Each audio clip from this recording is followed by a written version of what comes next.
কলগাছিয়াত উপস্থিত গুৱাহাটীৰ ভাইৰেল চোৰ হেমন্ত মামা মই ঘৰত আহি গেলো মোৰ কলকাছি জুবিনৰ গীত গাই ভাইৰেল হৈছিল চোৰটো। আকাহে গাতে লগৰে মন সাগৰ তলিত শুবলে মন। তেওঁৰ হেনো আছে কোটি টকীয়া সম্পত্তি। পিছে কলগাছিয়াত তেৰপালেৰে সজোৱা জপৰিতহে থাকে চোৰটো।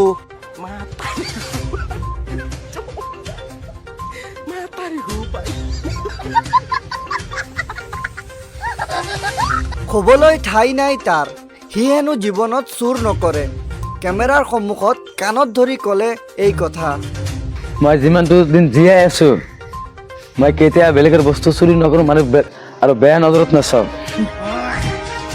চোৰটোৰ নাম হ'ল আব্বাছ আলী, ঘৰ কলগাছিয়াত। প্ৰকৃততে চোৰটোৱে নিচাযুক্ত দ্ৰব্য সেৱন কৰি মানসিক ভাৰসাম্য হেৰুৱাই এনে অৱস্থা। অৱশ্যে কলগাছিয়াৰ তালিবালিৰ পুত্ৰ আব্বাছ আলী নামৰ এই চোৰটোৱে এনে কাণ্ডই আমোদ দিছে ৰাইজক। News desk report voice 24 Doboka. জয় আইকম জয় জুবিন দা। হেমন্ত মামা মই ঘৰত আহি গেলো মোৰ কলকাছি আৰু মোক কলকাছিৰ পুলিচে মোক বচাই দিছে। কলকাছি পুলিচ আই লাভ ইউ কলকাছি পুলিচ। এই কলকাছি পৰে গুৱাহাটী পুলিচ মাই গুৱাহাটী পুলিচ গুৱাহাটী মাই হাত কলকাছি মাই হাত। এই চোলা গুঞ্জিয়ান যেটো পুলিচে দিছে গেলা দামী চোলা হয় এইটো গেলা দামী চোলা হয়।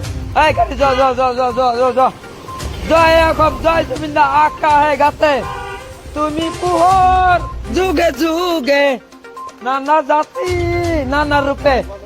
আজি বাৰিছ বৰষুণ হৈ আছে। জয় জুবিন দা জয় আইকম জয় মা জয় মা।